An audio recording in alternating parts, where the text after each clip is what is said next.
Welcome to our reflections on the book of Revelation, and at long last we have arrived at chapter 6. So, as we say, let the action begin. And the very first thing I want to say is that Jesus has been shown to us in chapter 5, verse 4, that he's the Lion of the tribe of Judah. And the prophet Amos, chapter 1, verse 2 says, "When the lion roars, who cannot help feeling afraid?" Okay, and listen to Jeremiah. This is Jeremiah 25 from verse 30. "The Lord roars from on high. He makes his voice heard from his holy place." That is from the temple. You see, when Jesus actually opens the seals, he's in this marvelous liturgical situation with the whole of creation in adoration before him. That's when he opens the seals at the absolute right moment and in the right place and in the right conditions. So the Lord roars from on high. He makes his voice heard from his holy dwelling place. He roars loud against his sheepfold. He shouts aloud like those who tread the grape.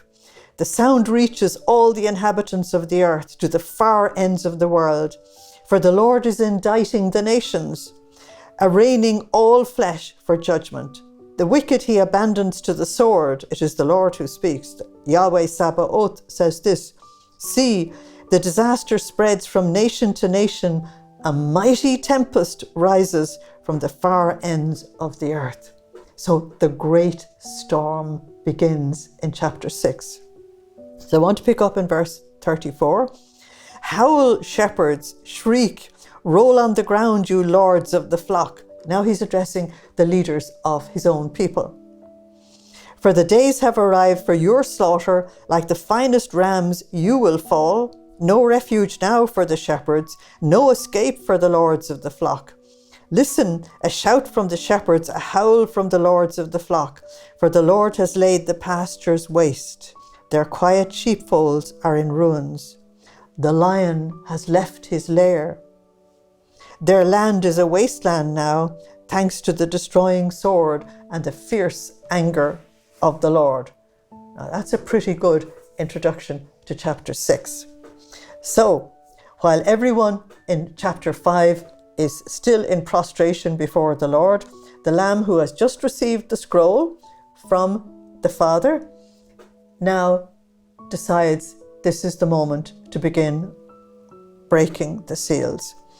"Then I saw the Lamb break one of the seals, and I heard one of the 4 animals that was around the sanctuary." So this is happening during this liturgy. You need to understand that. This is not happening outside of it. This is a continuation of what is happening in the liturgy. "I heard one of the 4 animals shout in a voice like thunder." So that's a voice like God. "Come," he said. "And immediately a white horse appeared, and the rider on it was holding a bow, but he didn't have any arrows." So when you're reading scripture to understand, you must pick up clues like that. He was given the victor's crown. Notice he doesn't have it by himself. It has to be given to him by somebody else. "And he went away to go from victory to victory. Then he broke a second seal. And I heard the second animal that is around the sanctuary shout, 'Come!' And out came another horse, bright red. And its rider was given this duty." Notice, was given. He is a servant. He's not a king. He's not a lord. "He was given this duty to take away peace from the earth and to set people killing each other." He was given a huge sword, which of course represents war. Then he broke, the he is Jesus. Then Jesus broke the third seal, and I heard the third animal shout, 'Come!' And immediately a black horse appeared, and its rider was holding a pair of scales representing famine. And I seemed to hear a voice from among the 4 animals to say, 'A ration of corn for a day's wages, and 3 rations of barley for a day's wages. But do not tamper with the oil and the wine.'" That's interesting. "And then the Lamb, who was in his lion mode, broke the 4th seal. And I heard the voice of the fourth animal from around the sanctuary say, "Come." And immediately another horse appeared, deathly pale, and its rider was called Plague, or as we would say nowadays, Pandemic. And Hades followed at his heels. They were given authority over a quarter of the earth to kill by the sword, by famine, by plague, and by wild beasts. The drama has begun. Okay.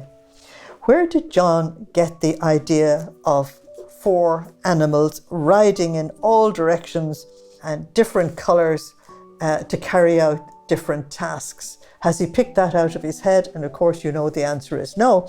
When you go to Zechariah chapter 6, verses 1 to 6, Zechariah speaks about, "I raised my eyes, and this is what I saw, 4 chariots coming from between the 2 mountains.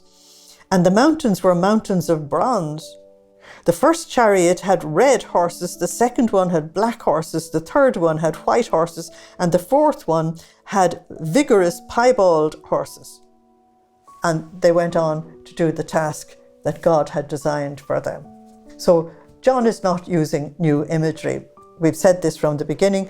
He's using imagery that is well known to all the members of the early church. So we have to try and look at these images and unpack what is being said, if we can. So a little introduction first. So the consequences of opening the seals is what is going to be the action that we see in chapter 6. And what we will be looking at, I want you to have this global picture and not get stuck in individual things. The global picture is the movement of the church from where she's at in chapters 2 and 3 through a real purification to become what the Lord wants her to become, which is the bride and the final triumph. So the opening of the seals are placed between the anticipated victory of the Lamb in chapter 5 and the way it works out to its factual reality in chapter 19 and further on. So you'll always be told that heaven is ahead of where the earth is, because everything in heaven is eternal and it takes time for things to work out on the earth. So we see a grim picture of war and conquest and famine and pestilence and so on. But we see that the origin of the disasters is actually from the earth. When God allows something to happen, it's because human beings have moved into that position anyway, and that's the direction they're going. He simply allows it to happen. So the happenings that John actually refers to has to be read at 2 ends of the scale of time. One is what is happening in John's day, and the other is what is happening in the end times. Both have to be seen because both of these time scales are actually in the entire text. And the reason for that is that John has a template, and the template is the final discourse of Jesus in Matthew 24, Luke 21, in which Jesus speaks about the destruction of Jerusalem, and in speaking about it, speaks about the end of the world as well. So the principles that he lays down here applies there. John is following that pattern.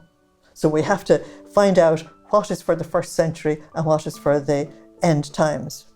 So the first thing that has been made perfectly clear is that God is in control of the events. The first rider was given. The second rider is told. The other one has this job to do. They are not in control. They're mere servants. Okay. What we're about to see is the testing of the nations. We saw judgment begin at the household of God, as Peter said it would in chapters 2 and 3. Now the testing of the nations also must take place. And suffering is part of God's providential care of the human race, lest we self-destruct. The amazing thing is that we are really capable of self-destructing. Look how close we came to in the 20th century to a nuclear conflict, which would have wiped out probably most of us. We have this awful thing inside of us. And so John wants to shock the church into really taking responsibility for standing before God and intervening on behalf of the human race. Okay, so this white horse, white represents victory. If it's a white horse, of course, it doesn't represent holiness and priesthood as the white garment does. It represents victory. And we find that in Rome of the 1st century, the victorious generals, when they were having their triumphal processions, they rode on white horses. When you go to Persia, which is Iran today, white was the colour of the gods as well. And we know that priests, even in the pagan temples, wore white. And the priests of God, in their worship of God, and under the covenant of Moses, they wore white as well, just as our priests do. And so we're told that the rider was given victory. He was allowed to do it. Now, one of the problems we have in coming into the book of Revelation is the many interpretations that people give. Sometimes I will give you all of the interpretations and then tell you why I have chosen the one I've chosen, which is what I'm going to do now. When you come to the 1st century, it seems that the Emperor Domitian, the Caesar that was ruling the world at the time when John is actually writing, he rode into Palestine for the reconquering of Palestine on a white horse. In other words, he approached them as a rider on a white horse, conquering all around him.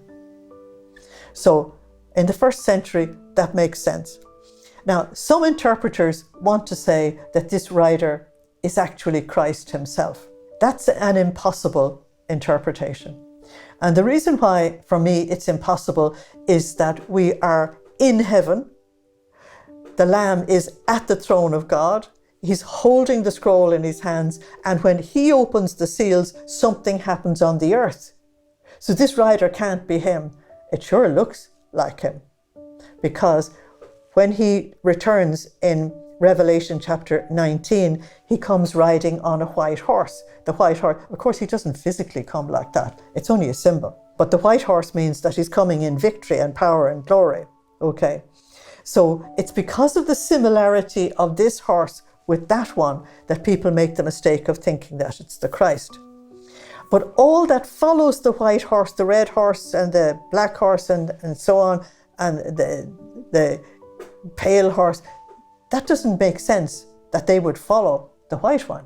It doesn't make sense. This cannot be the Christ. No. But it looks like him.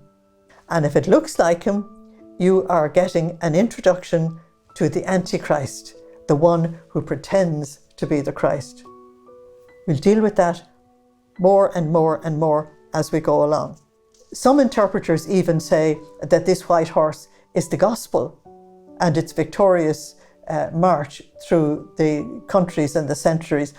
But the text isn't about the gospel or the spreading of the gospel. The text is about the tribulation of the church. So it's the wrong context.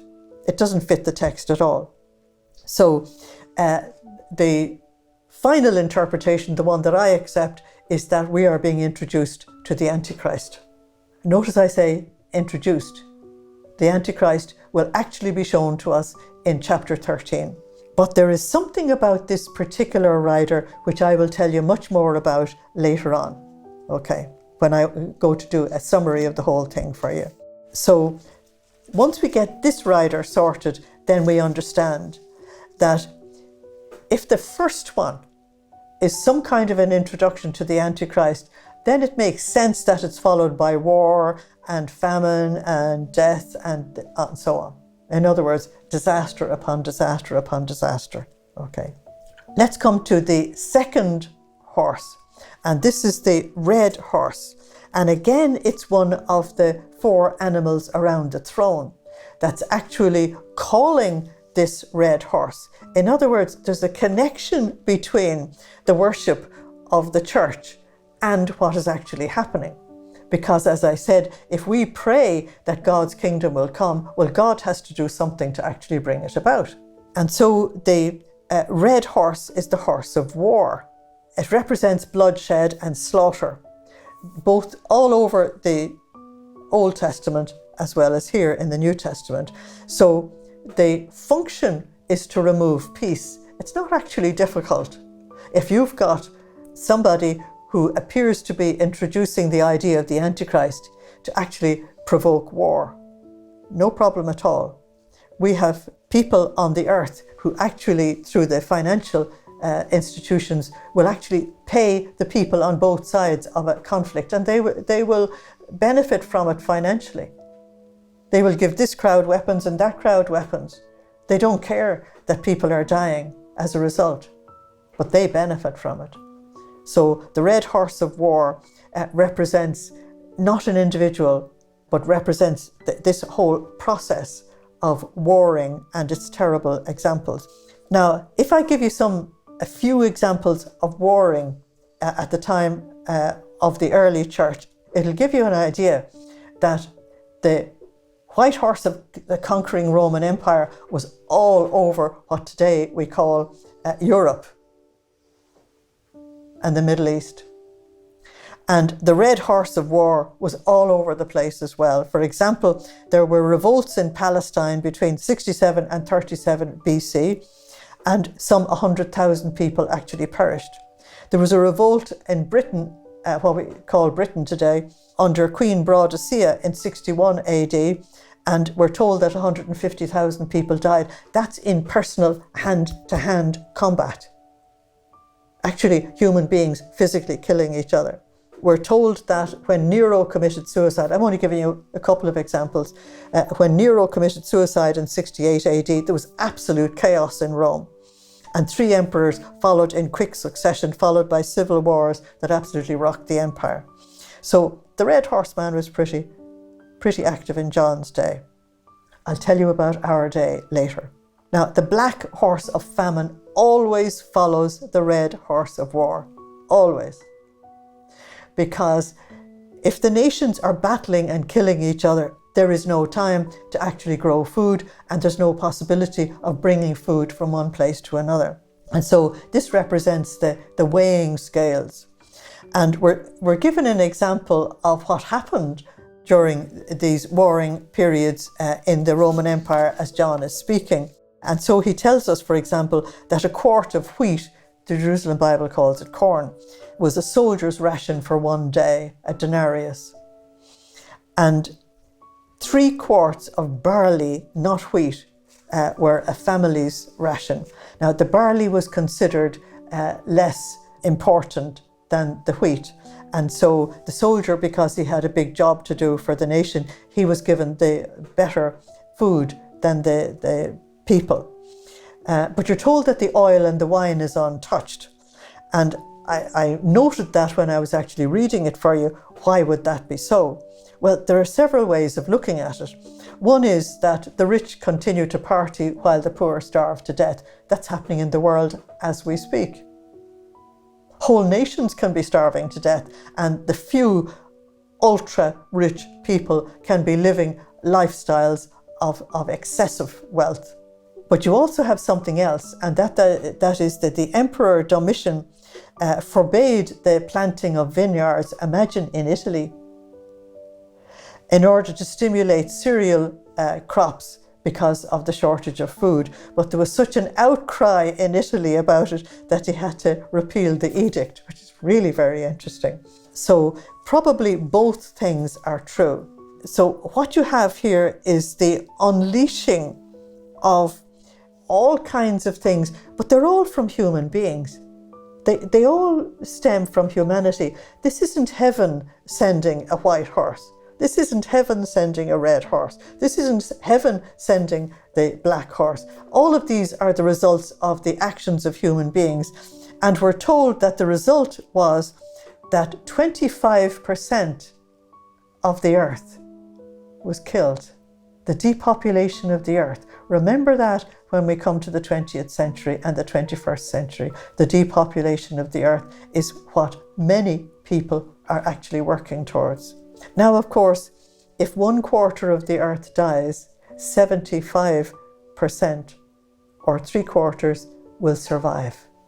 So when you're reading this and you're hearing these numbers, don't jump to conclusions and say, oh, this is the end of everything.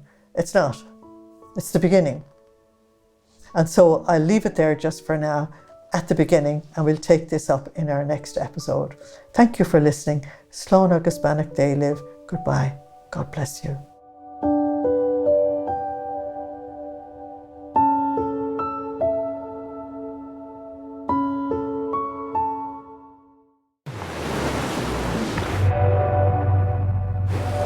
Are you searching for answers?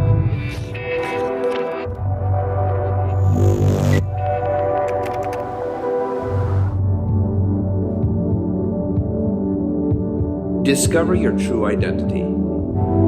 Stay tuned to Shalom World.